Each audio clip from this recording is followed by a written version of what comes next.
Hey guys, thank you for tuning in to another episode of InRange. This one's going to be about net neutrality, which is a digital rights topic. If this is something that doesn't interest you, I urge you to move on as it's not directly gun related. However, it's important to everyone in our audience and people outside of this channel, and the scope of this channel is broader in scope than just guns. So in this regard, it's an important message to bring up because once again, we're facing the specter of losing what is the status quo of net neutrality on the internet. So let me first of all explain what net neutrality is, and I'm going to do it in very low-level terms. Now, I understand a lot of our audience is very technical, and some of these analogies are going to make you cringe. But here's the deal. This is not necessarily a computer technical channel. Okay, so this is a gun channel, culture channel, history channel, and we delve into digital security and digital rights from time to time. And therefore, we have the opportunity to bring a message to an audience that doesn't necessarily pursue these topics outside of other venues. So in that regard, some of these analogies are very rough, but I want to explain what net neutrality is so the audience can comprehend what we're dealing with, and then what the specter is we're facing in terms of losing it. Okay, so if you're a real techie guy, just bear with me. Cringe a little bit, and it's okay, tolerate it, because we need to get the understanding out there so we can comprehend what we're discussing, so we can have an educated attempt to understand what we want to do about this problem, right? So net neutrality is the status quo. What net neutrality means is that every bit of data on the internet is treated equally. A packet from Netflix versus a packet from Reddit versus a packet from Facebook versus a packet from your local forum versus a packet from Full30 are all treated equally. So when they're coming from the website down through the internet backbone, through the last leg or last mile to your house, which is your internet service provider, otherwise known as an ISP, they don't prioritize any of that traffic. So while you may not have the bandwidth you want, especially in the United States, which is not top of the line in terms of our bandwidth, those packets are not treated differently from one another. So there's an equal chance from the crazy site you're looking at regarding conspiracy theories about orange juice and a packet from Facebook getting to you at the same time equally. Now, you might have congestion in your pipes. There might be a problem with the router in between. There might not be the speeds that you want. But the reality is they're all treated the same. A really rough analogy with this, and this is where you guys are going to cringe, would be the standard highway system of the United States. So when you get on a freeway, you can drive from point A to point B in most of this country without crossing a toll road. They're there for public use. So therefore, if you ordered something from, say, Amazon.com, and it was going to be delivered by a FedEx truck, and you ordered something from someone else, let's say Midway USA, and it was going to be delivered by a UPS truck, both the FedEx truck and the UPS truck can get on the highway without a specific surcharge or any sort of restriction, drive to your house in most circumstances, and deliver the package without any prioritization to either of those corporations placed upon them to get you the package sooner. So that would be what net neutrality is. Everybody on the highway, every packet of data, whether it's a FedEx truck or a UPS truck or a USPS truck, are all treated the same. They have the same right to use the freeway. They have no specific privileges to get on the freeway sooner or get off the freeway sooner or to drive at a specific higher rate of speed to get to your house to deliver your package. That's been the status quo. Ever since the origins of the internet, every packet on the public internet has been treated essentially equally. Now, on corporate networks, we've been doing stuff for a long time called quality of service, in which you do packet prioritization. So, for example, let's say, using the same highway analogy, we knew that specific packages from FedEx require a higher priority of importance than the ones from UPS. We know that the FedEx truck contains the heart transplant equipment to make this guy stay alive, and the UPS truck just has, I don't know, pens and pencils. So we would put a QoS profile on the network, a quality of service profile, and we'd say, okay, every packet that's a FedEx truck gets a higher priority on the network. So even if the FedEx packet left the router later than the UPS packet, we would do things and play with the network speeds to allow the FedEx truck to get to the destination faster than the UPS truck, even if the UPS truck already had a lead to get there in the first place. So what this does is allows really high priority traffic and things that are real-time importance, things like voice over IP or essentially telecommunications. We give them a priority on the network to allow them to get to their destination sooner, regardless of network conditions. That's called quality of service, and it is a valuable thing in a corporate environment or for certain applications in which you know that certain types of traffic require a higher level of sensitivity to have them function properly. But the public internet historically has not been treated that way. The public internet has been net neutral. Every packet gets the same priority. Every packet gets there based on the network conditions, equal and fairly. Well, The argument is being had that we shouldn't have net neutrality, that the ISP, being a private corporation, of which there are of course quite a few of them, should have the ability to look at the network traffic on their network and prioritize traffic based on what suits them best. So for example, they could during peak hours accelerate or QoS prioritize Netflix. So for example, people get home at 7 o'clock at night from work and they want to watch Netflix, so they prioritize Netflix over other traffic, let's say, I don't know, YouTube, because Netflix is a large consumer of traffic on the network and they want to make sure that the Netflix consumers get a higher quality experience. Well, the opposite effect of that is that the people trying to watch YouTube may get a lower quality experience. Well, there's ways to look at this in which it can be just about quality of service, in which the ISP wants to ensure that the consumer gets the best performance out of their network that they can. But there's another way to look at this in which the ISP can leverage this to make sure that their services get a quality of service higher than any of the others. So let's say, for example, the old media, CNN, the guys that have been playing with the advertising revenue on YouTube and etc., decide that they want to go through the internet to get to your eyeballs versus over the airwaves. So they make CNN.com a video streaming site, and they have ABC and Fox News and CBS and all those things and all those channels that none of us really watch anymore because we're citizens of the internet more than we are watching TV, suddenly become the provider of content on the internet, or the predominant provider of content, much like we're seeing advertising revenue on YouTube and how it's been mucked with. Suddenly, let's say Comcast has an agreement with ABC, Fox News, CBS, CNN to prioritize the old media's content so that you get that at a higher level of service than you would, say, alternative sources, maybe even something as such as YouTube, but let's say an even more alternative source like Full 30. So in this instance, when the FedEx truck and the UPS truck get on the highway, they are not getting fair service. The FedEx truck, because they have a corporate arrangement with Comcast, suddenly gets to go 150 miles an hour, no speeding tickets, can get on the freeway sooner and get off the freeway sooner, and get to your house immediately. The UPS truck, and again, these are analogies, that doesn't have a corporate arrangement with Comcast, gets on the freeway later, is restricted to 50 miles an hour, a smaller truck that can only contain a smaller amount of packages, and can only get to your house within X duration of time. Therefore, the UPS truck's traffic, or data, or packets, or packages will always get to your house later than the FedEx one. So if CNN has this agreement with Comcast, and they prioritize CNN content could not only maybe get to you better and you'll have a better performance, but this can be leveraged in a way that it could actually drown out the smaller voices. So let's use Full 30, which is a very good example of this, an alternative distribution point of network content that is firearms related, therefore becomes unpopular. Well, the ISPs or certain ISPs could say, all right, fine, we don't really like that kind of content. We're going to deprioritize it to the point where the traffic performance is so bad that it's almost impossible to leverage and use it. So when you get on your Comcast, and I'm only using Comcast as an example, I'm not saying they have done this or would do this, but they're a large ISP, they could suddenly say, guess what? You don't really get to look at Full 30 anymore. I mean, a packet or two will get through, and you'll get this really jittery, horrible experience, which maybe some of you already do for that network, but that's another discussion.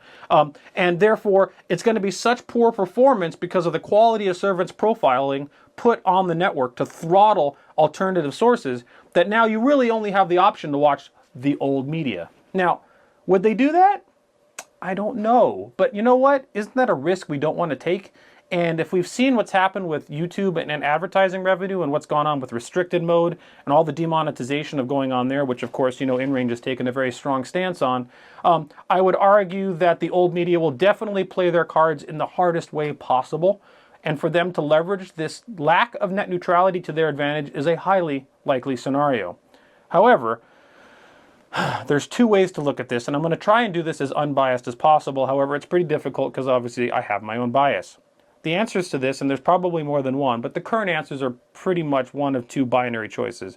Reinforce net neutrality through regulatory controls, meaning that we force the internet to stay net neutral as it is currently as the status quo, meaning that the ISPs are not allowed to do any form of packet prioritization on their network. They have to treat every piece of data equally, or allow the ISPs as private entities and corporations to do as they see fit and let the open free market dictate what's acceptable or not. And that sounds great. When you talk about capitalism in general, in its purest form, that sounds like the answer. However, we don't have a free market when it comes to internet service providers. much of this country, much of the world, but I'm talking as an American regarding the American internet, does sit with a monopolistic situation regarding to their internet service provider options. If you're in a tract home development, an urban environment, reality is you probably have 1 or 2 internet service providers, maybe 3. However, one of them has the fiber that's under the ground going to your facility, whether it's your house or business. That's people like Comcast or Time Warner. They have that fiber in the ground. They monopolize and control the fiber in the ground. It's their fiber. Therefore, they dictate the prices and the controls over that fiber. They are the fastest internet in town. And so therefore, everyone, the large, vast majority, have a large ISP like that providing their internet services. And if they wanted to get away from someone like Time Warner or Comcast or others, they have to start looking at really deprecated performance. They can look at the old telco companies like AT&T and people like that, and they can start bringing in stuff like ISDN, which is of course terrible performance compared to standard fiber modern cable, or other things such as wireless, like Verizon has a pretty excellent 4G LTE network. But when you start dealing with them, then they start doing throttling caps. And if you get an LTE account, you can only do 30 gigs of data movement per month. And once you go over 30 gigs, the surcharges are intense. The reality is it's not cost competitive. And I'm going to make the argument that for the most part, the idea of an ISP free market capitalist environment does not exist. Therefore, making the argument that if Comcast or Time Warner or your ISP du jour happen to start using the lack of net neutrality to do things like prioritize CNN over YouTube or Full 30, that you would just switch providers is not real world. It's not a real argument because that environment doesn't exist. These problems have existed in the United States before. We've seen it with the highway systems, but if you go back into history, we saw it with the electrical grid. The electrical grid was being built out to only highly dense cities, and the rural populations in the middle of the country were being left completely behind without any form of power. So there were people with lights and refrigerators in their home, and there were people in rural parts of this country still using a friggin' oil lamp to light their house at night and heating their house with wood because they had no ability to get electricity because the large electrical providers did not see value in bringing the electrical grid to those rural communities. The same thing exists today with the internet, and rural environments are even in a bigger sticky quagmire because we don't have fiber whatsoever. I happen to live in one. We do have a fairly good variety of 3 wireless providers which provide decent internet speeds. However, nowhere near the speeds you would get from a proper fiber connection. So this idea that the free market exists to avoid the problem of dealing with net neutrality, to me, I'm going to say is not a real one. And while it's idealistic and sounds great in theory, on paper, and in practice, it's not real. So what that leaves us with is an option. It leaves us with trusting the private ISP providers to do the right thing and being allowed to shape and deal with traffic in a way that they see fit. If they want to prioritize FedEx over UPS getting to your house or not, we trust them and believe that they'll do the right thing because the market would demand them to, even if there isn't a market choice to switch providers. Or we have to go with some form of regulatory control preventing the spread of the destruction of net neutrality because these corporations are pushing hard, many of them, to end net neutrality. So if it's going to be regulatory, there's a lot of ways to go about this. The FCC at one point talked about turning the ISPs into what's called a common provider. Common provider is what you think of when you have an old telephone system. When you pick up your phone line and it's a hard wire, that's a common provider. They are not allowed to prioritize one call after another because it's dictated to them that all phone calls have to be treated equally. Now, there are things and evils that come with every decision on this. I'm going to say that I don't think that either one of those is the right answer. And the reality is we have this dissected view of the internet versus real life. And I got to talk about this from a United States American perspective. I realize a lot of our viewers are in Europe and other parts of the world, but the internet is strongly controlled, for right or for wrong, via the US interests and infrastructure. So I'm coming at it from that perspective. I think what's going on here is there's a dissection and vivisection of the controls and the Bill of Rights and the freedoms that we see as American citizens, as individuals walking down the street, and our digital identity online. The reality is that needs to extend to the internet. The internet is the most important and influential form of free communication and speech that mankind has ever seen. Pretty much every form of knowledge that's ever existed and ever will exist is there and accessible. And what it can do for us as a people, not just the United States, but worldwide, is immense. We've seen it already. It can be used as a political tool, can be used as a knowledge and educational tool, it can be used as just an entertainment tool, it can be used for incredible things, and we have not yet begun to see the value and the power of the internet.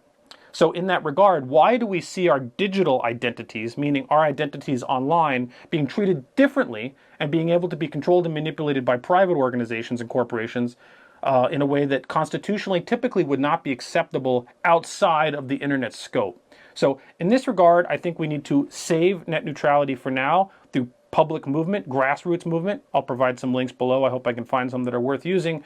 But on top of that, we need to take this concept and extend it much further. And we need to push the government of the United States, our Congress, to say, wait a minute, why are digital identities and digitally online existences treated differently than the physical real world meat world, MEAT? Because the reality is our Bill of Rights and maybe a new digital Bill of Rights needs to be added to our Constitution to protect the interests of the internet, the freedom of speech that's come of the internet, and restrict and limit the ability of corporations from taking away the rights of what we have now seen and manifested on the internet.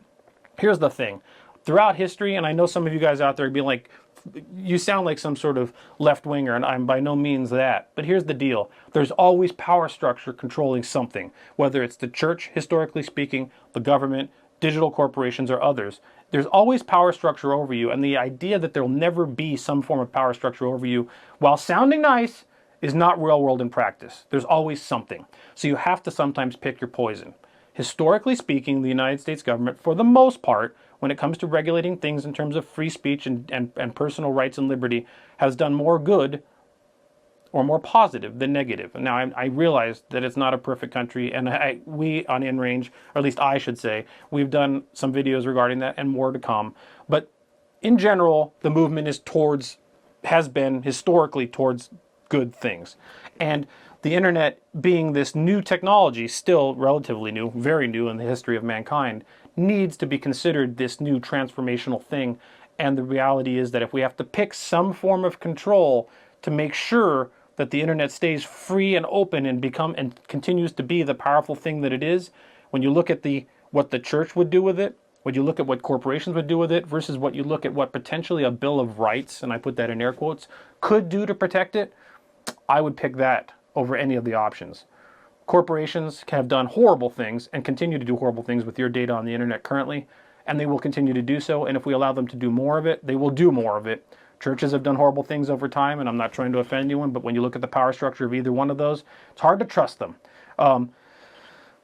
And the government's done wrong too, but in general, they are the regulatory control to ensure that we're not squashed in the process. And at least we have representation in the government to tell them what we want them to do. They don't always do what they should, but at least then we have a representative organization that's doing what, in theory, the people want them to do. When you're underneath the boot heel of Comcast or Time Warner or YouTube or any other corporation, your voice in that large sea of drowning voices is extremely minimal, if not nothing. And unless there is a true free market for ISPs, which there is not, then your options are limited. So that's my thoughts on net neutrality. I hope this was educational to those of you who did not understand it. I hope that I've convinced you that while I enjoy the concept of a free market in regards to this, we don't currently have one. And the reality is that if we don't do something now to protect net neutrality, we're going to lose it. And I'll tell you right now, losing net neutrality is a monumental loss, not just to Americans, but to the world as a whole and to mankind as a whole. And the things that we've seen the internet bring to us will just be turned into another cable TV network, shoveling you drivel and garbage day in, day out to tell you what to think. And right now, we still have the ability to shift that conversation before it gets too late. Guys, I hope you appreciate this conversation. I hope you like thinking about these topics. If you disagree with me, I understand. That's okay. Put it courteously in the comments below. Show your work, and we'll have a conversation. Please subscribe to us on Facebook, YouTube, and Full30. This conversation and conversations like this are frequently held on Facebook. We're very active on there, at least I should say I am. So if you're not a Facebook user, I understand, but you're being left out of a conversation that's worth being had there. Thanks for watching. Stay tuned.